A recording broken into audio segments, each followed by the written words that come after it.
You can't control the behavior of children, but what you can control is your own behavior as a teacher, because we can. This is really empowering for me as a preschool teacher to say, you know what? Supporting the child who's done the biting.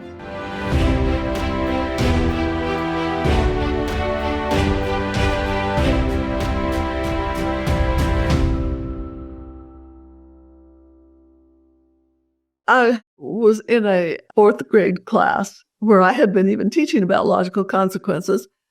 And when the kids started coming up with the consequences, they all sounded punitive to me. They were things like make them stay out in the next recess, make them write sentences. And at one point I just said, wait a minute, time out. What if you forgot about consequences and just focused on solutions? They got it much quicker than most adults because right away, they started coming up with these lovely solutions, like that he could play closer to the bell, that they could get the janitor to increase how loud the bell was, that he could have bell buddies who would remind him. But they were all solutions. And that's when I said, okay, no more logical consequences. Focus on solutions. Mm-hmm. And I would say hardly ever. I mean, there's still times when logical consequences make sense. If you are a teenager, our agreement is that you will bring the car back with at least a fourth of a tank of gas. And you agree that if you don't do that, you forget, you'll lose the use of the car for a week or something, or a day, or whatever it is, just to help you remember. Even then, it's based on an agreement in advance. Then it's no longer punitive because the person has a buy-in and they had agreed to it, now haven't done it. And therefore, okay, what was our agreement? You can't take the car up because you didn't fill the gas up. And that probably the agreement also is for how long, and just communication around it. Right. So that I always wonder about this logical consequences. And it's so close to that natural consequences, like, oh, well, if you don't wear your hat and it's cold, you're just going to be cold and hopefully you figure it out the next day. But sometimes it depends on how we deal with that, like what our intention is. Well, that's what we're going to come back to often. And that's, again, when we come back to the kind and firm. Yeah. And it's not kind and firm if we say, all right, you came back with the gas tank almost empty again. You're going to lose the car and it serves you right. Mm-hmm. On the other hand, kind and firm might look like, oh, I'm so sorry, there's no gas in Cisco Baby Lake. What was our agreement? And as a teenager, you say, I can't use the car. And I say, I know, that's going to be tough, isn't it? So respectful. You keep the agreement. It's like, you don't need to make children suffer for them to learn. In fact, when we try to make them suffer, they're thinking more about the suffering than what they can learn. So today, for this conversation, I brought tool cards from everything. I've got the teacher's tool cards. I've brought the parents' tool cards. I've got positive discipline tools for kids. Oh, that's our latest. Yeah. So we finally said we could have tools for kids too. Yes, and empowering people in the workplace. And then I have positive discipline tools for coaches, and keeping joy in marriage, and positive discipline for early childhood educators. So quite a few here, Jane. And there were social emotional learning cards as well. So just teaching children skills that we would like to have tools for kids. That's right. Emotional. Yeah. So that even they can learn these tools, because each one of them comes with a little booklet that's lessons to teach the kids that are very engaging and very fun.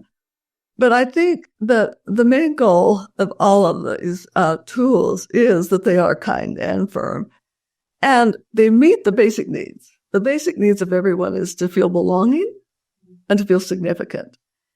And to me, the belonging is, which Adler and Dreikers talked about, but belonging is, when people say, I matter, I count, we have a connection. But the significance is, and I have skills to contribute. I can have skills to take care of myself, and that whole thing of belonging and contribution. And I think that they're so equally important. And that's why even in family meetings or class meetings, kids start by giving compliments. So they're looking for the good, and they give everybody the compliments to help that feeling of belonging. And then they focus on solutions that include skills or whatever the children can do to contribute. So the contributions, let's just look at tantrums. It's one of the behaviors children might have. Let's say they see a meal, they don't like the broccoli on the plate. I didn't want to eat a broccoli, and now there's a big tantrum. Where does that significance and belonging, how do we use those two? Like, how do we bring that to this young person so that they would not have tantrums during meal times? First of all, I think that sometimes let kids have their tantrums. One of the tools that we love is validate feelings. I can see you're really upset now. And it's okay to be upset. That's the one thing is like, to make, I get upset. I still have tantrums, and this is why positive timeout is so important.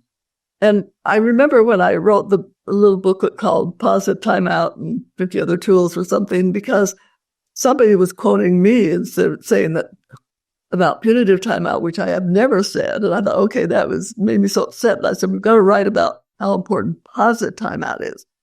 And this is where you let the kids create it in what's going to help them feel better. This is a great life skill.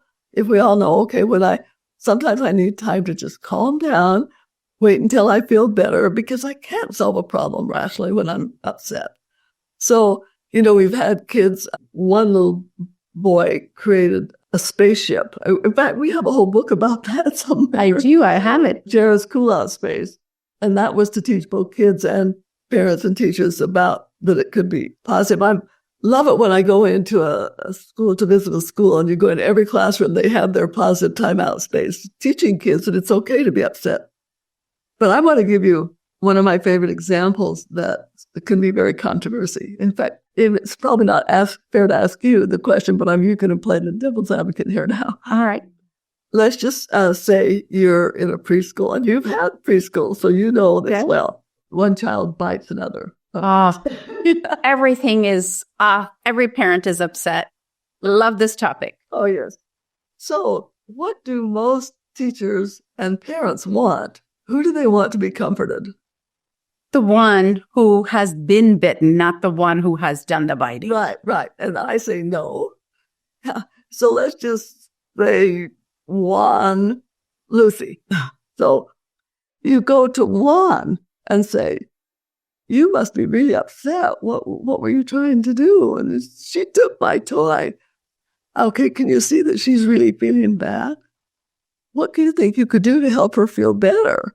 And you'd probably say, I don't know. What about getting some ice? Do you think if you went and got some ice, that would help you? It's okay. So you go get ice. You take it over to Susie, who's been crying. People really get upset about this sometimes. You think, no, you should go and comfort this little girl that's been bitten. Well, I'd like you just for a minute to pretend that you're a child. In both of these, everybody who's listening. And you're a 2-year-old who doesn't have the kind of brain development to figure out how to get your toy back. So you just privilege. And then somebody comes in, no, bad boy, whatever, and they just really punish you. What is happening? What are you thinking? Of feeling, deciding that you're a bad person, probably, and all you want to do is get the toy. On the other hand, if you rush in and comfort little Susie who's always crying, this is a good way to get special. All I need to do is be a victim. And so I will complain, and it feels so good when they come and rescue me. On the other hand, if instead I have jumped in and helped you, the biter, to validate, first of all, you just wanted that toy, and look at what happened. What can you do to help her feel better? I'm teaching you to recognize in a way some mistakes and how to fix it in a way that's respectful.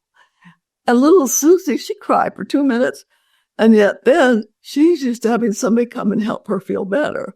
And instead of thinking, I get to be the victim to be better, and you're teaching healing. So this is the beauty, though, of positive discipline, is that it's based on sound philosophy of Alfred Adler and Rudolf Dreikers, who at one point taught that a misbehaving child is a discouraged child.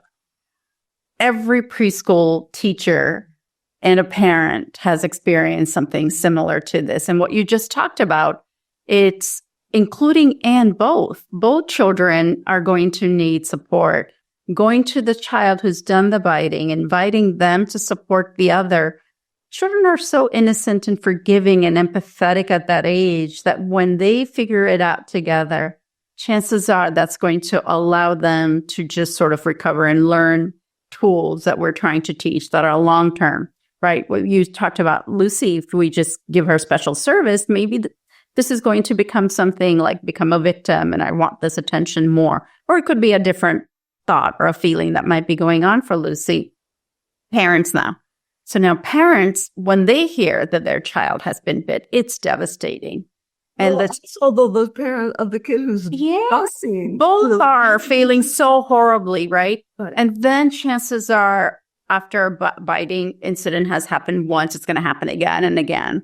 And I remember parents getting really upset and wanting that one individual child to leave the room or their parents to fix it. Just the point that you made is like when we validate the feelings, when the child feels heard and has been involved in that solution of taking that ice to Lucy, chances are one is going to feel more capable. And chances are those biting incidents will reduce or stop. I'm so glad that you're thinking we should even go into this deeper because, for one, if he's punished, he doesn't really understand what he did. I mean, at some level he does, but now he's starting to develop the belief, I'm bad. And on the other hand, when you've taught him how he is, okay, I made a mistake. Now, not clearly, but the feeling is there, but I can fix it. I can make up for it. And little Susie, of course she feels hurt and she needs to be comforted. But think how much better it is for her even to have her little playmate be doing the one that's helping and making up for it. And so we do need to help the parents understand. Yes, we do feel bad that Susie got hurt, but we want her to grow up knowing that she can be comforted rather than that she's a victim. Yes. And so that's the way to get special attention. And teachers are always watching and doing their best. These things happen on a split second only because children are always making decisions and forming beliefs. I am, others are, the world is, and therefore I can or must. And you can't control the behavior of children, but what you can control is your own behavior as a teacher, because we can. This is really empowering for me as a preschool teacher to say, you know what? Supporting the child who's done the biting. Thank you for this conversation.